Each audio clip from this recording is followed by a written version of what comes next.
My godson, okay, and I want you all to know that I'm the Pope. You understand? I got a big birthday party coming up in Las Vegas, November the 5th. And I want you to know you were watching Raw TV. Yeah, I adopted him. My godson. He's a true godson. He's a true gentleman and a true scholar. And I endorse him in anything he do. Oh, that's Peace. lovely. Filmore Slim. West Coast Hip Hop Awards. 2, 1.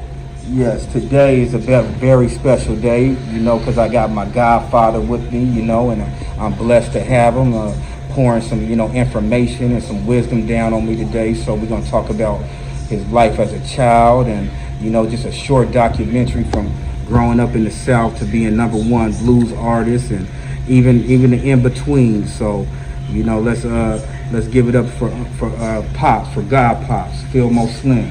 How you doing? How you doing, God Pop? Oh, I'm good. Yeah. We just want to ask you a couple questions about let's start off from your childhood, how it was. Well, my childhood in Louisiana, Baton Rouge, Louisiana. Okay? Yeah. My childhood in Baton Rouge, coming up as a little boy, doing mischievous things, I was the black sheep of my family. Right. Because in the South, coming up in the South, I wanted things, and my parents, couldn't give me the things that I wanted, so I had to get mine the way I had to get mine. I remember the first time, excuse me, that I wanted some roller skates, so they gave me the London skates. I didn't like that, Yeah. But then the Caucasian kids, they had the streamline skate that roll. Right. So, they leave me in the yard. Right. I go get me a pair. Yes, sir. Yeah. And anything I wanted like that, I go get an even bicycle. Back during that time, they had what you call the motorbike. Okay. So the motorbikes was, you run and you crank it up and you get on it. Yeah. I had a bicycle. Yeah. So I wanted a motorbike. Yeah. So I went and stole me a motorbike. Right. Painted it and had me a motorbike. Right. And, and then I ended out of reform school, but whatever I wanted, my parents couldn't buy it from me, I would go steal it. Yeah. So you was born, where were you born at? Tell the people. I was born in Baton Rouge, Louisiana, November 7, 1934. You grew up in the 30s. Tell us how it was in the 30s, because I remember... in the 30s, coming up in Louisiana, I worked for this drugstore called Struby's Drugstore, right? And what we do, we carry medicine to people, So down there, we was, I had like a rock, And this one woman, every morning when I went there, she'd come out half naked, you know what I mean? So on about the 5th morning, she told me, she said, I never been with a black man. I said, oh no man, don't talk like that to me. I'm scared. Don't say that. Please don't. She said, no, I've never been with a black man, Yeah. And she said, I'm going to call the store if they could do this and tell them you're going to sit down at the table with me, have coffee and donuts. So she called the store. She said, the boy's going to stay here and have coffee and donuts with me. It was all right. Okay? Yes, sir. I was black, they was white. Okay. Yeah. So she told me, so she didn't bother me that day. So the next time I came there, she said, sit down and have a couple. She said, I've never been with a black person. She said, I said, ma'am, don't talk like that, please. You know what I'm saying? This is back in the day, if you looked at a white woman, they would hang you. Right. Now, follow me now. So she told me, she said, I've never been with a black man. She said, if I want you to go to bed with me and you don't go to bed with me, I'll say you went to bed with me, they're going to hang you anyway. Right. So now she said, you in between a rock and a hard place. And everybody asked me, what did I do? I said, you see, I'm still living. Yeah. I did what I had to do. Then went home and told my parents. And they was all scared. And then they hurried up, got me out of there. Right. Oh, they hanged me. Right. So back then, there was a lot of that going on. Oh, yeah. Hey, this was in, me a little boy coming up. It was great if you looked at a Caucasian woman, they would hang you. Mm-hmm. The white fountain, they're like in James Pittman. The white fountain and the black fountain. You had to go around to the back door to be served. You Can't come in the front of the restaurant. And they had a white fountain and a black fountain. And you had to go get your water out there. Say color, say black. So you had to be the sharpest of the sharp to really maneuver through that. Say white, and say color, you know. And boy, see, we never did be a man down there. You became a boy, and then after that you became uncle and auntie. That's what South was about. So me, excuse me, I didn't like the South, you know. So I said, so I'm doing the chief of the thing, and they sent me to Mississippi. I was about 14 years old. Mm-hmm. So they sent me up there in the country. Yeah. So I had to go to school, come home, pick cotton. I had to pick 100 pounds of cotton a day. Come home, eat my lunch, feed the chickens, slop the hogs, okay, and then go out to the field and pick cotton. So I got tired. So one day I came home, and they put the food up in the lunch bucket, closed up and it's hanging up there. So I came home and eating and left my bucket sitting there, right? And I went doing my little chores. I come back, the cat done ate up my food. So I said, wow, I can't get in the house. I said, the cat got 9 lives. So I hung the cat 9 times. Damn. I climbed up in the tree, put a rope on there, and dropped them 9 times. And that's bad for animal lovers, so I hope they don't make it. I didn't put that in my, I think I might have put that in my book, but I don't know for sure. But anyway, I buried the cat in the backyard. Yeah. So my grandmother was digging her flowers. I buried the cat, I put him in a cigar box. I said a little prayer over it, you understand, like a little funeral, and I covered him up. And I buried him, okay? She was digging in the backyard and she dug up the cat. Because she had said, boy, where the cat at? I said, I don't know, Grandmama. She dug the cat up and she found the cat. She said, you killed my cat. You know what I mean? And this is what she did. She tied me to a tree, took me out in the back, tied me to a big tree. She tied me to this tree, stripped me down, okay? And with a bullwhip, she stood up and she popped me just like they do in the Western days. Mm-hmm. And I'm sore, and then she put some, back there another day, then she put some salt meat to draw the soreness out of it. Salt pork they put on it. If you got a needle, if you stepped on a nail, they wrap the salt pork around it. That draws all the soreness. Well, nobody don't send penicillin on that. Salt pork, okay? So anyway, one day I was playing down by the railroad track, and that freight train used to come by there all the time. So I had my little bag, my little clothes, I'm finna leave.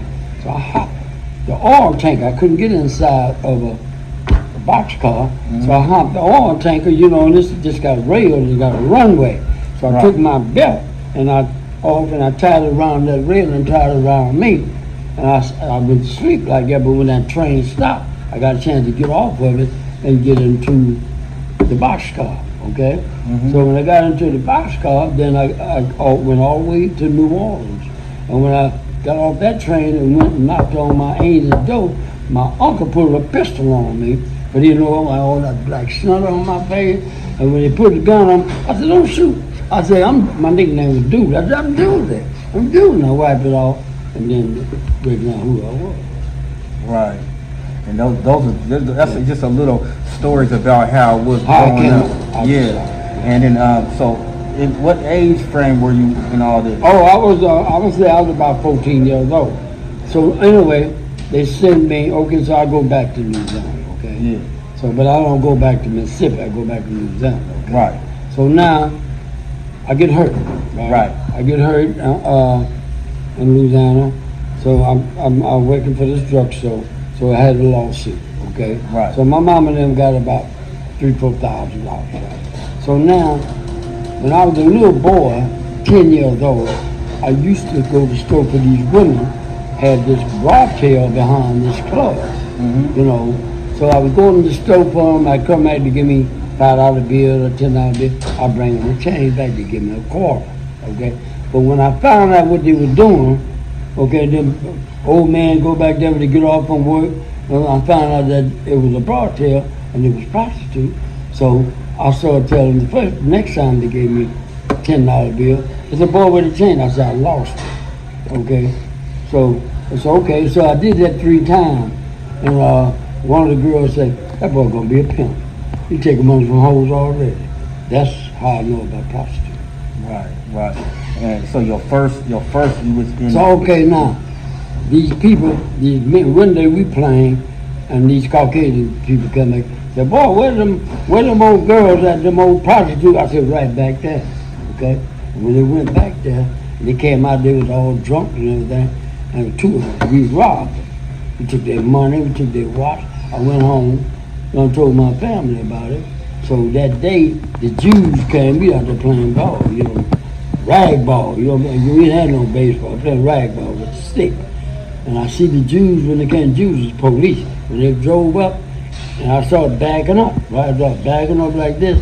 So they arrested my friend, but I done backed up under the house, and I'm laying like this, and I'm looking at us, right? Yeah. So when they took them away, I went home and told my parents, and that's when my daddy took me from Baton Rouge to Louisiana, put me on a train, put a big old coat on me, a big old hat, and a cigar in my mouth, and I came to Los Angeles. Right.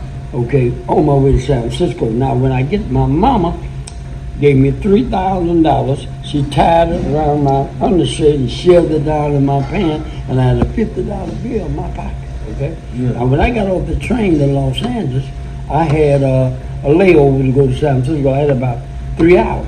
So I'm walking down the street, 6th Street, LA, looking at all the tall buildings and things. I'm from the South. I'm just up there looking, and this one guy came up beside of me. He said, where you from, man? And I said, I'm from Louisiana, man. He said, you like California? I said, I don't know, I just got here, And he said, I'm looking at all the tall buildings and things. But when he left from side of me, that $50 bill there, he hit me just that fast. And if I'd have had that $3,000, he'd have got it all. Mm-hmm. Right. Yeah. That's very interesting game and information. And then another time, yeah. I'm working for United Bank on Los Angeles Street. Okay, we're going from Bullocks to close the store. So I go to the bank, put my little money in. These two Jamaican guys come up on me. He said, say, Mom, he said, I'm from Jamaica, and they say that the white man can't put the money in the black man bank. I said, man, who told you that? Now, listen to this now. I said, I'm green as grass. He said, I said, that ain't true. He said, I got all this money here. So he showed me all this money, that big old roll of money, right? So he said, if you show me that I can put my money in the white man bank, I would give you $100. So I said, man, I don't know who told that. So he said, ask this guy over here, come over here. He said, is it true that I can put my money in the bank? But they're together, I know. He said, sure you can put the money in the bank. So he told me, he said, if you go in the bank and show me that you can draw your money out the bank, okay, I'm about 15. You draw your money out, I will give you $100. I said, no problem. So I went in and I drawed out, maybe about $125. I showed him that this up. He said, now you take this money and put it in the bank. So when he showed me the money, he put it back here. He said, make sure you got the money, right? So then he said, now I'm getting ready to go. He said, now, you sure you got the money? So that's when the switch off. He gave me the money. Okay, now, so I'm walking to the bank. They're sitting in the car. So as soon as I get to the bank, I go to instead of me going to the bank, I'm going to beat them. You understand? So I take off, get in my car, and I'm zooming around there. Right. Away from the bank and looking for them. So when I open this handkerchief, I roll talking paper with about a $5 bill on top of it. They got me. So I'm running, I'm mad, you know what I mean? So the police stopped me, LA. I said, these guys, they just took my money, they gave me all this money and the toilet paper and all this. They said, you didn't have the Jamaican switch put on, So he showed me some pictures, I seen them, but I didn't say it. Right. Yeah. I said, I learned my lesson. You learn, but through experience. Yeah. How old were you when that was happening? I was about 15. 15 years old, coming into California. And you was coming from the south. From the south to the west, where you became the king at too. Yeah. Conquered over here. Yeah. But back in after 15, was you going back and forth to the south? Yeah, I was going to the south because the first time I went to San Francisco. Yeah. Too fast for me. Yeah. You know, my sister told me, boy, you can go anywhere, don't go on Filmore Street. She kept preaching that to me. When I went on Filmore Street, I seen the integration of people. I said, this is where I need to be. Right. Okay? But then I went back to Louisiana. Then I came back to LA. Did you have any kids there? No. No kids in the South? No. Kids here? Yeah. Yeah, so when you got here in California, tell us a little bit about, you know, your career and conquering. Well, when I first got to when I came back to San Francisco, staying with my sister, her husband was a mathematician, okay? So he tutored me. My sister, she was kind of sophisticated. You know? Right. And she didn't want me to go to no school. She wanted me to go to the top school. I went to the lower. Be average student, okay? I went to the lower average. She know about it. I went to the lower at San Francisco. And that's a be average school, okay? But he tutored me so I could go to lower. Right. And when I went to lower, I got an ROTC. Yeah. You know? And I'm in the ROTC, and this guy, the head of the strike, kept telling me about my brass wooden polish and all that, you know. So he made me mad, you know. So I wanted to fight, so he said, take your brass off. So he's fighting and he knocked me down, right? He stood back and said, get up. And got up. And when I knocked him down, I went to stomping him. And they kicked me out of the ROTC. Oh. He said, that's unfair. He said, I'll let you get up. I said, but I ain't gonna let you get up. How old was you around that time? Oh, I was going to school. I had to be about 16 or somewhere around there. 16? Going to lower. Yeah. Mm-hmm. Yeah, because we heard many good stories about you, Pops, you know, and your journey throughout life with you being the #1 blues in the country. Oh, yeah. Well, you know, a little boy in Louisiana, I sang the blues down on Bourbon Street, you know? Yeah, I sang the blues. I'd be singing on the blues, and the people come on and give me money and stuff, you know? I used to peep in bars and things, you know? Who taught you how to play? I taught myself. Just sitting around? I'm self-taught. I played the piano, I played the guitar, I played the bass. That's what's up. You have anybody like older that you was looking up to in that? Oh yeah, Guitar Slim, and then B.B. King, Albert King. Yes sir. Lloyd Price, Fat Domino, they all come from New Orleans. Was you expecting your song to be #1 or you know? Oh no. You know, I got 9 CDs out there. You know, yeah. And I didn't know this was gonna be, but I figured it would be different. I figured it'd be a different song because I went to New Orleans on this song called Son of the Seven Sisters. When I was a little boy, I used to go to this place outside New Orleans called LG. That's where the sisters, you know, they crab is voodoo, snakes in the basket.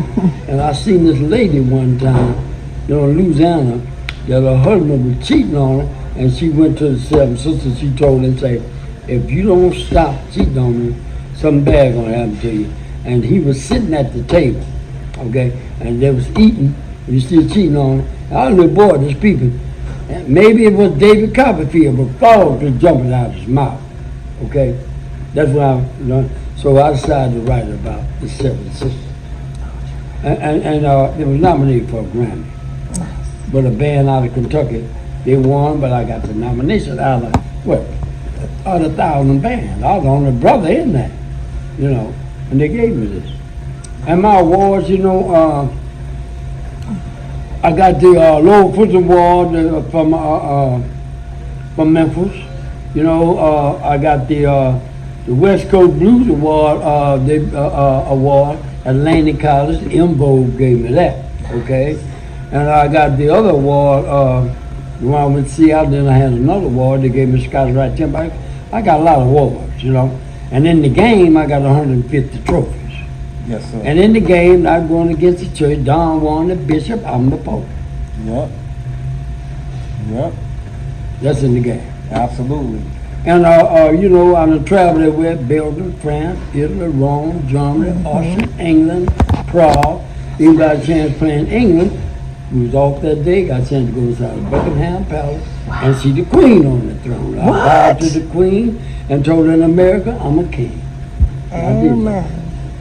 What's your skills like besides we already know you're a ladies man, so you a boxer and a musician? No, I'm a musician and a writer. Okay, so when you were a kid, you never took any boxing classes or sports? No, I didn't want to be no boxer. No. Yeah. My skills were roller skate. I could roller skate. Okay. I was good with that. Yeah. Yeah. What made you most happiest throughout your life? Getting money. I can't lie.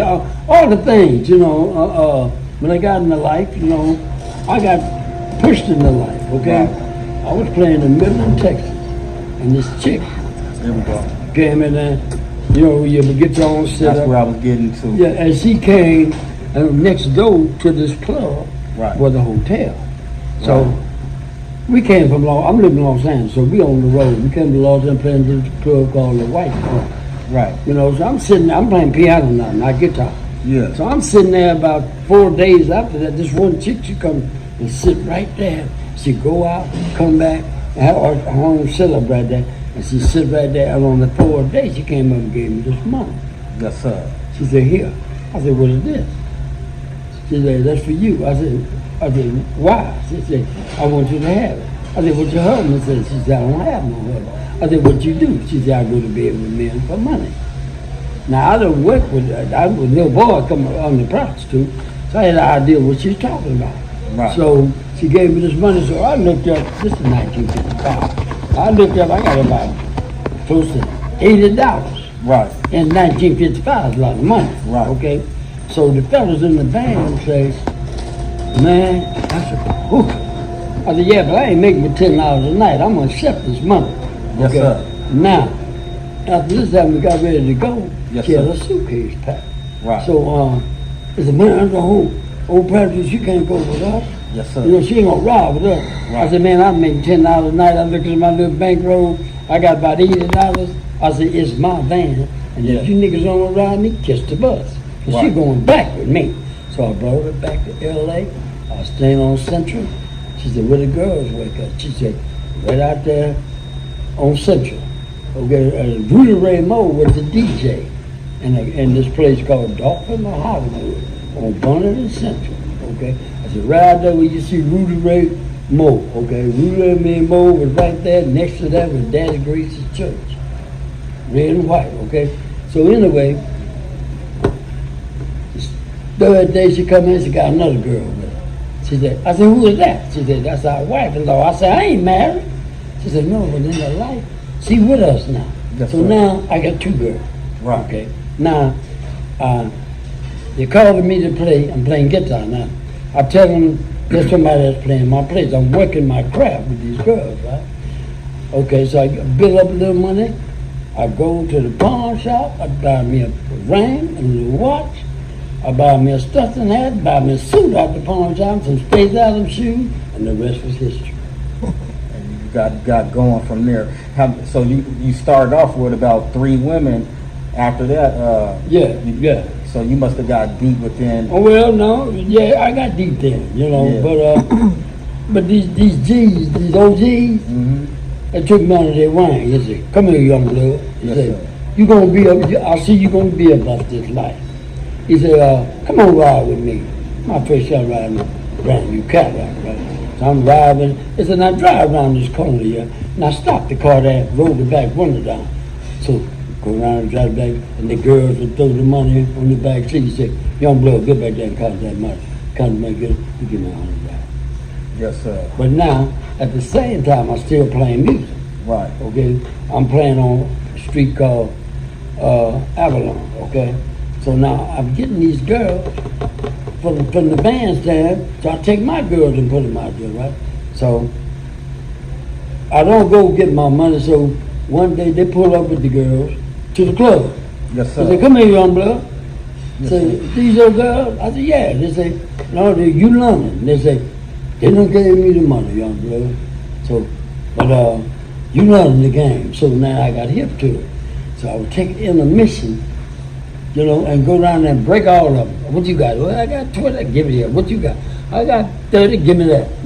So then the OG players came back to me and said, young blood, you London, ain't you? He said, you keeping them girls broke. Because see, they can't choose that they ain't got no money. Right. So that's how. That's Yeah. the game. Yeah. That was the trick. Yeah. You always kept them broke. Yeah. You know. So you. But after they found out that I know then they left me alone. Right. Then I went to save my little money. I went to a place called Mays Cadillac. I bought me a repossessed Cadillac. You understand? I mean, canary yellow convertible. Oh, I think it was a 1955. It was an old one. Yes, But I sir. was getting in the game. Yes, sir. Okay? And that's what happened. For then, you know. So some of the older G's that set you down about this ism. They gave it to me. Yeah. How much older were they? Because they liked me. Oh, they was grown. They was way older than me. Like 20 or 30 years Oh, old? they was old enough to be my father, a grandfather. So you got it raw, straight Yeah, laced. oh, yeah. That's that era of like Iceberg Slim era. Yeah, right? yeah. Well, you know, another story about Iceberg Slim, you know. Yeah. Iceberg Slim was on TV one time and said, well, you know, I wouldn't like Filmore Slim and them guys. He said, you know, I said, no, you wouldn't like, I called TV and said, no, he wouldn't like me because he was 60-40. Yeah. We was 100%. Right. Yeah. Now, I did a thing at San Francisco College, okay? Yes, sir. City College. So we had 800 people in the auditorium, okay? So that day we had a panel. Yeah. It was me, a guy named International V, and James Robinson, Jimmy Starr, okay? So we all on the panel. So this one, we had 800 students in there, okay? So one lady held her hand up and said, well, what would be your quota? 60-40, 70-30, or what? So a student jumped up and said, no, fool, 100%, all his. They get all the money. I said, he's right. Yes, sir. I said, well, we took care of all the bills, we took care of the doctor bills, with 100%. I went on 60-40 person, Right. 100%. Right. And I agree, you know, I mean, you know, because the book, you know, he tells the story in it, you know, about who he is and what he is. So, you know, I'm just clearing the waters, you know. Yeah. Well, you know, I was in the game, you know, I know I was breaking the law, but hey, I've been to 4 states and 1 federal. But my federal was a white collar crime. They wanted me to go to Europe. They were going to pay me $20,000. I'm on probation. I tell the probation officer right here in San Francisco. I said, man, let me go. I can't go nowhere. Go get the money, come back. No, you can't go. You can't leave. You know, so I go to LA and get me some birth certificates and drive everything I needed. Went to Oakland, okay, to the post office and applied for a passport. To the passport coming, postal inspectors came, showed me gold badges, okay? I said, man, I ain't broken folks not. You know, we postal inspectors, okay? They say, is this you? I said, no, man, you say we all look alike, that ain't me. I said, okay. They came back a year later and busted me. Came back later on. Mm-hmm. Got you. And then when they had me at the federal court, 450 Golden Gate, okay, they had every San Francisco police for the witness in there. So how they bust me all the time, they give me tickets, I tear them up. I just had to stick it in their face. Yeah, I was there. Yeah. How did you conquer and escape? Because you end up being one of the top. You the top dog, and you know up there. You know. Well, you know, I escaped San Francisco. Yeah. You know, the judge gave me the magistrate. You know, federal court is magistrate and representative. So she gave me 30 days to take care of my business. They gave me a big party, San Francisco. We blowing, you know, and everything came in my head and said, the catching come before the rain. Okay? So I left the black girls in and took the 2 white girls, okay? So we traveled. So we get to Atlanta, and we get to Miami, police stopped us, right? Now I got a big old wig on my head like Huey P. Newton. I got small glasses on. I got a jean suit on with the American flag on my back. So I got a 1969, 59 Fleetwood Bronco. So I got the 2 white girls in front of me in the car. And they stopped me in Dade County, Florida, to take me out of the car and say, you look like somebody wanted. I say, California. I say, I ain't never been to California in my life, because when I got to Florida, I had a friend there, and you can get the license, ID card in 1 day. I said, I live in Pompano Beach, Florida. He said, you sure look like somebody. I said, well, you got to get out the car. So I get out the car, Go back to the motel, they pick me up. I get in the car. I don't raise up till I'm on the George Washington Bridge. I'm laying in the back on a blanket with two white girls driving me in a Cadillac. And we going through Kentucky to them places. And I raise up and look, see them big old mountains. How you girls doing? I said, boy, if they know they got a nigga back in there. Yes, sir. I've been in big trouble. Yes, sir. But now, so I get to New York, right? So when I get to New York, I didn't like it, you know. I got there late that night, so I went back to D.C. I had a friend in D.C. I leave my Bronx now, I get his car, and I go back to New York in the daytime. Now, I knock on the broad on 8th Avenue, and I said, baby, don't you go to Hollywood where it's good, you know? She said, oh, you going to Hollywood? I said, yeah, I'm going to make you a star. Yes, sir. So she gave, I don't know how much money you got in the place. Yes, sir. She gave me, I think, about $250. I was giving the money, go out there and get that black brown. She goes around out there and get the black brown. And I'm getting ready to get, now here's a white boy over here laying inside the pole, ragged as you want to be. Hey, man, this is some good old weed. Man, would you like this weed? You know, he kept bugging me from all that, but it started getting close to me, right? I said, hey, man, I'm a pimp. You're a hobo. You need $1. I said, get the hell away from me, you know. And when I go to get in the car, he showed me gold bag. He said, you want San Francisco? I said, I ain't never been there in my life. So I showed him all my paperwork, taking me downtown New York, and they can't make me. Computers down, they can't make me. So they said, this is what we're going to do. We're going to fly you to San Francisco. I played all the way. We're going to fly you to San Francisco. If you're not who you want, the federal government going to pay you and fly you back to New York. I said, let's go. I said, but I'm here with my family. Can I make a phone call? Called the phone, told my brother, two Caucasians. I said, y'all pack up my stuff, go back. They done made me, but they don't know it. So we get on the plane on the water, okay, New York. So one sitting in the front, one sitting back. Now they got the handcuffs on me, and they got the coat over the cross. So when we get on the plane, the captain said, you got to take it off that man, you know. They said, oh no, we said, we don't care who you is. They ain't going nowhere now. So one sat in the front, one sat in the back. They told the steward I couldn't have a drink. I said, man, how you going to stop me from having a drink? I done told y'all got the wrong person. Yeah. So we wouldn't let them have a drink. Right. So when we sit down in San Francisco, I said, it ain't going to be long now, right?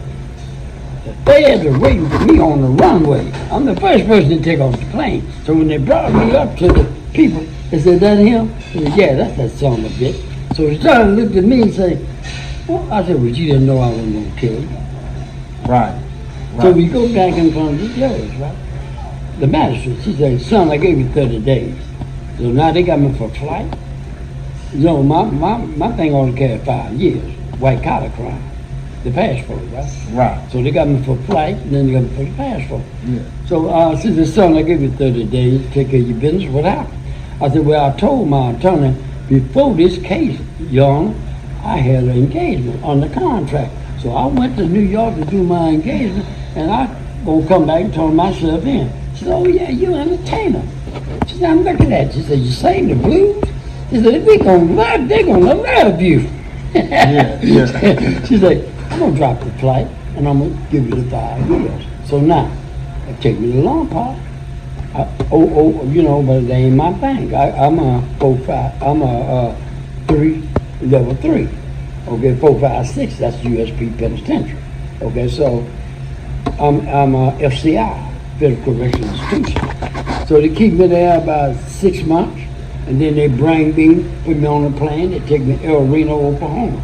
At the time I was going through El Reno, Oklahoma, Mickey Moe was coming in with 10 years. He's a preacher now. You heard his name, Mickey Mouse. Yeah. Anyway, okay. So my place is Texarkana, Texas. Yeah. Now in Texarkana, on this side of the red light is Texas. On this side, Arkansas. So that's why it's called Texarkana. So I'm there in Texarkana, okay, and I'm to the warden come in, told me, say, hey Slim, I want you to get a pass, come over to my house. So I get a pass. I'm in Texarkana now, okay, with my 5 years. So I go to his house, he got a Seville. He said, what kind of car is this? I said, that's a Seville. He said, what's the street name for it? I said, we call it a C-Tac. He said, what's the thing is, this is where I set my little kid. I said, no, Ward, let me get in the car. I said, this is how you lean when you drive. Okay? He said, I want you to take care of my car, right? He gave me a penitentiary driver's license. He take his car in and out the gate, okay? He give me a penitentiary to go in and out the gate, you know, to keep his car. So everybody in the joint, I'm like, oh man, you talking for the wall, but you drive his Cadillac, you ain't pimping. I said, let me explain one thing to you. I drove a brand new Cadillac I just bought to the gates and turned myself in. I gave it to my women until I come back home. I said, now I got a white woman in front of me, got 2 kids in the back. You understand me? If I want, I go back to the gate, drop the kids off, and run off with the bitch, and she wouldn't want to come back. And they left me alone. Yes, sir. Yes, sir.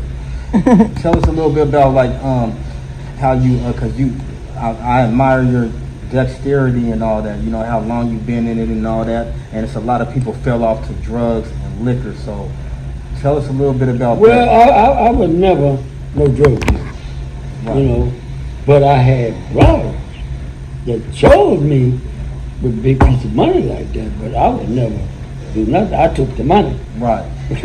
I'll take money from a drug dealer, whatever. If your money was money to me. It's all green. What about their usage in drugs, like using drugs or liquor and all? Oh no, let me tell you something.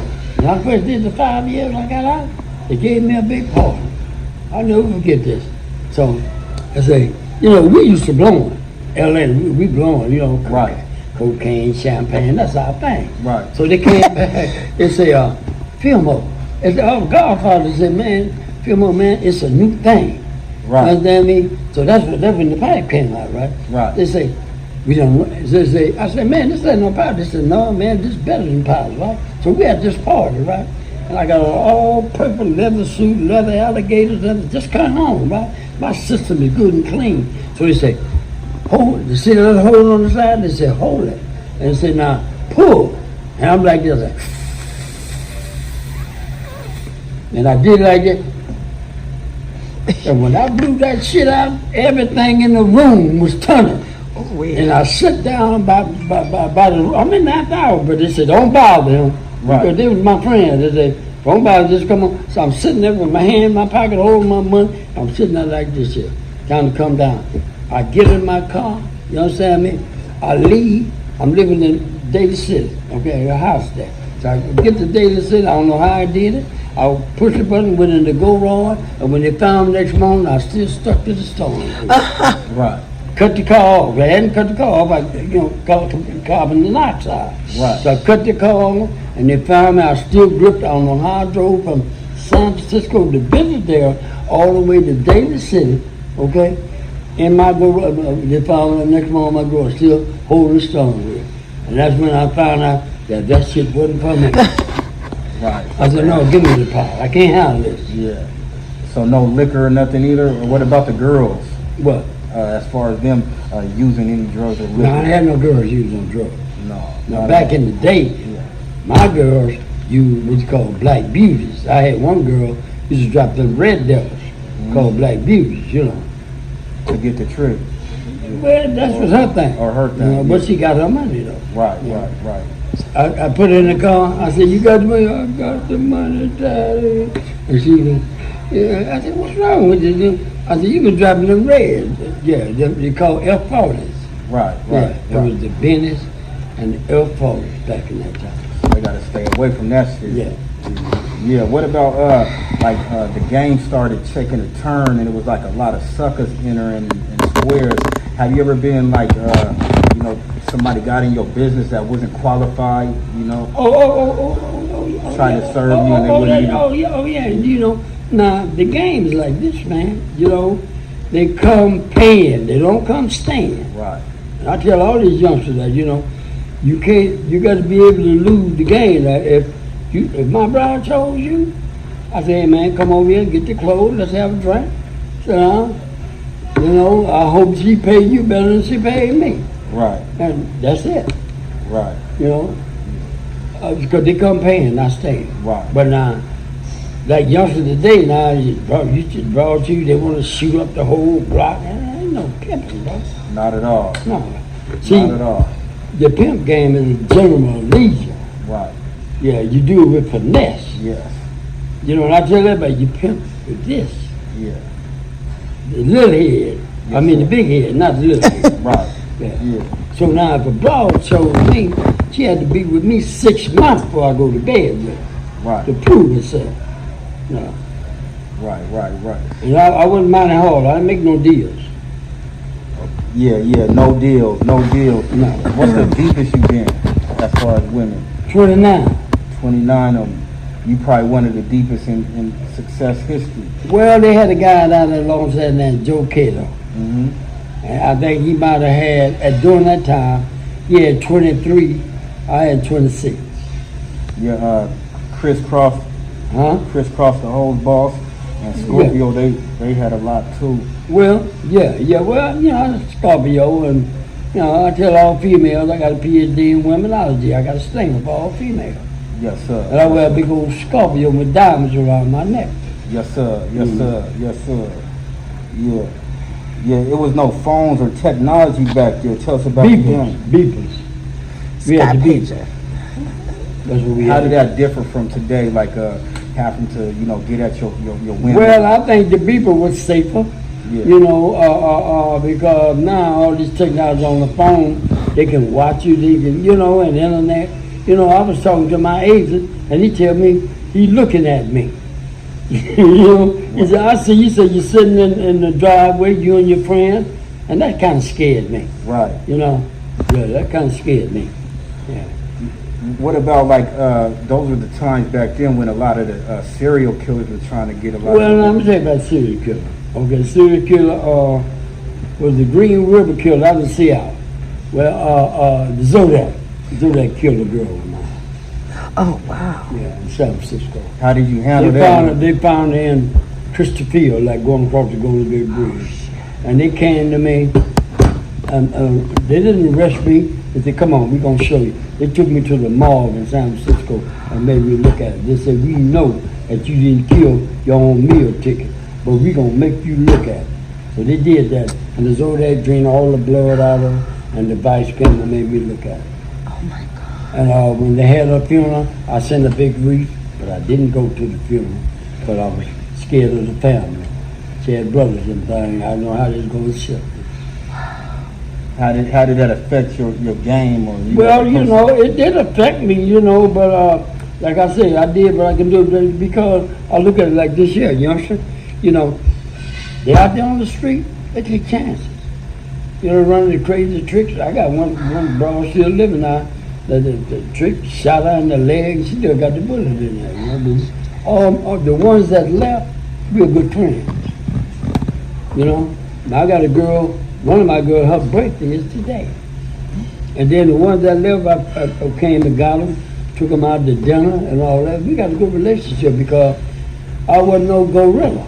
Right. I was a player. I was a real. My women had off days, I didn't drive them, if they went out there and worked and the money wasn't right, I didn't say, you can't come home.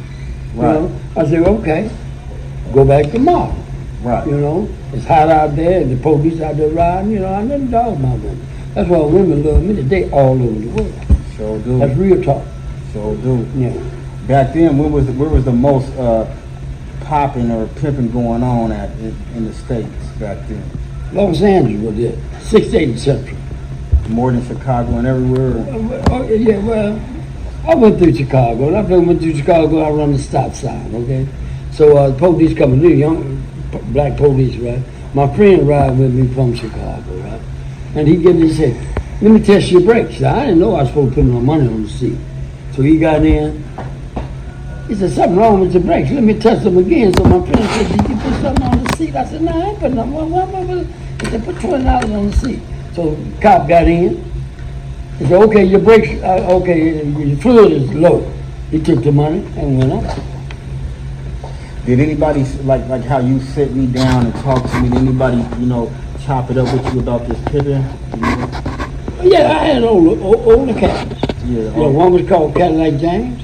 One was called Deep from Texas. And one was called, what was his name? Session. You used to see him in like the pool hall? No, we all would gather up in this club in Los Angeles called the Red Hut. Robert Mitchell used to smoke weed with us. Yeah, Robert Mitchell like weed. And he say every time he act, if you watch his eyes, he be high off of weed. That was his thing. Mm-hmm. The cowboy, Robert Mitchell. Yes, sir. He used to come out and smoke weed with him. What was the thing that made you maddest in your career when you was pimping? Maybe what? Maddest, most angry and mad. I'll tell you what happened. Remember them purses that we used to hang on our, you know, when they came out, you hook it on your arm? Yeah. Now, I was in the phone booth in Los Angeles, right? Right. And I took it off, you know, arguing with one of my brothers over there, just said, hey, where you at? I said, well, you got to come on back there. I say, you're staying too long, right? You know, she said, well, I'm on my way back there, I'm on my way. And I rushed out of there and I had an Eldorado, a Fleetwood, and a jitney car, like you have in New York, checker cab. So I get in my car and I zoom and I realize that I left this thing on the little desk in the phone book. Oh. Okay? I make a U-turn and come back, I had $5,000 this homie. And I get back, it's gone. But I didn't let the women know. Did it left, some of them would have quit. See? I don't know if so I didn't do nothing similar work, build my bank back up. Right. And then I had my bad experience. One night, I stayed by this telephone booth, right? And I'm going home, I'm downstairs, right? So the phone booth is right there. I can look out my bathroom window, see the phone booth. So I see this militant broad with this long little coat on and back, looking all crazy.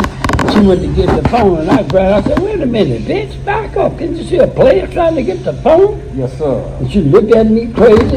She said, you trolling me? I said, yeah, I'm telling you, you're black, you're ugly, what the fuck are you? You got a militant or you a woman or a man? So she went up the street and she came back with a long old rifle up on that coat, right? So I'm looking at her, right? I thought she was going to get a man. So I strapped. But I'm right on the phone book. So she walking around looking like this with that rifle, you know? And then she went on back up the street. And the next day, guess who it was? Who was it? Whoopi Goldberg. It was Whoopi. Did you get a chance to interact? No, wait a minute. So I meet her up there on the store where all the actors go, right? Los Angeles. She don't rate my. I said, you gonna shoot me? I said, what are you talking about? I said, yeah, you. I'm the one that snatched the phone out there. Yeah, I was pretty mad. I had a rifle. I said, but I had 38 on you, like this, laying on the floor. I said, who are you with? I was doing this. I said, I could have sniped you anytime I want. So we made friends. Right. She said, well, I didn't know you was Filmore Slim. I said, yeah, that's who I am, dog. The great Filmore Slim. Right. And that's in my book. Right. What about any thieves? You had any thieves on your team? Mixed it up? I had boosters. Boosters. What's the most they brought in a night? Like any jewelry? No. The booster brought in the clothes. Yeah, I know. And then we take them to the fence. Right. That boosters. Okay. What about your regular women or anything? What's the most like jewelry or money they brought in at one No, time? it wasn't no jewelry. All money back in there. Okay. It wasn't like Las Vegas, the Rolex and all Right. that. That's what I was getting into. No, none of that. No. Okay. Yeah, Filmore, man. It's a pleasure hollering at you. And before we let him go, man, tell him about your book, your movies, and. Oh yeah, well you know I got 9 CDs out there for the records. One was nominated for a Grammy. I got a book out there, 586 pages. They wrote a script out there for Snoop and Nick Cannon. Okay, the movie would have been made because the director that wanted to do the movie had $20 million budget. Okay. He died. The movie went back to the table. Warner Brothers picked the movie up. They kept it on the shelf. And then when the time was up, they wanted to redo it. I backed off from them. I wouldn't sign no more. So it's a free agent thing. Now, the movie's gonna be made, and guess who's making the movie involved in? Dwayne Wiggins. All right. Tony. Okay. Because my son was Tony. Yep, I know that. So Dwayne them gonna make the movie. That's Okay. right. Okay, man. Well, yeah, man. It's much love. You know, we got you out there. What else? What kind of advice could you give me and other young? Well, I tell young people this. You know, like I told them, I went out with the electrical typewriter. I don't know about computers, you know, but I told them this year. You understand me? We had a black president. What we did during our time was for our parents, you know, our grandmothers and you know, live in the project. So I got in the game to help my people. You know what I'm saying? But the young people now has got more experience than we have. You know, they got computers, they got a chance to be president, they got a chance to achieve themselves. I got a daughter, graduated from USC. She in law school, work for a big law firm. Her baby dad is Ethan Westbrook, he been with the Los Angeles Rams, he been with the New Orleans Saints. So now he's somewhere with some other team. And, you know, I told him, I said, man, step up to the plate and take care of your baby. Now, he don't know me from Adam, but his players done told him who I am, because I'm international. No. So she went, but he got 3 other women, Ethan Westbrook, and he from East Oakland, the Westbrooks, okay? Mm-hmm. All right. But now what I tell the young people about the life, you know, if you're going to get into life, you got to understand one thing, it ain't always light at the tunnel. And if you fool around Las Vegas, they give you plenty of time, okay? So I tell everybody, be sure this is what you want to do. But if you get in the game, be prepared to pay. You know what I'm saying? Now I have some friends got in the game and did a little time, come back, and they quit. That means the game wasn't for you. But if you die hard, you got to suffer the consequence. It ain't always like the end of the tunnel. You know, I done been in 4 states and 1 federal. Right. You know, but I was in the game to win it. So I didn't let that stop me. But now when I got out the joint, okay, they shipped this ball on me from Seattle. Right. And as soon as I got out, you know, downtown San Francisco, says I come there to be with Filmore Slim, but I heard he's the biggest player here, and I got money for him. Now at the same time, you understand, I just came home, right? So everybody said, man, Filmore, there's a broad down there, man, found Caucasian broad, said she got big money for you.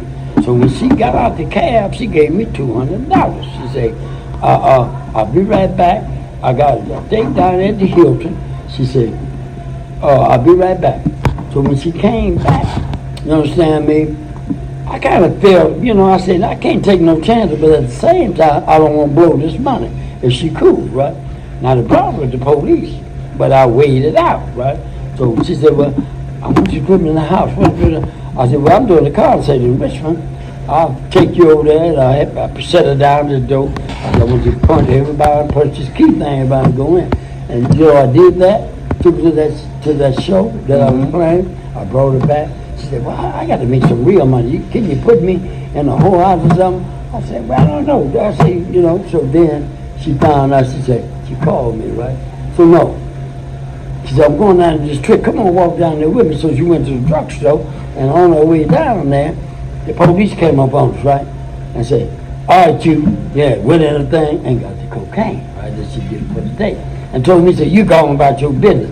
I know then it was set up. They gonna let Filmore go, and take the white guy to jail? Come on now. And she called me next day, she said, they was trying to set you up. She said, I'm gonna call you again, and all you talking about is your music. So I did that, right? So then she came downtown San Francisco with the police, with the vice, her team, right? And all the hoes saying, brother, hey, that's the police, that's the police. She said, yeah. He know I'm the police. She said, but I ain't arresting him, you know. He's a good, so he was good. So she told me, she said, I told him, this man been busted. He done did his time. Let's go after somebody else, leave him alone. But the brows started liking me. And she was my because she was a fed. And she started liking me. I knocked the fed off, but I wouldn't go through it. Right.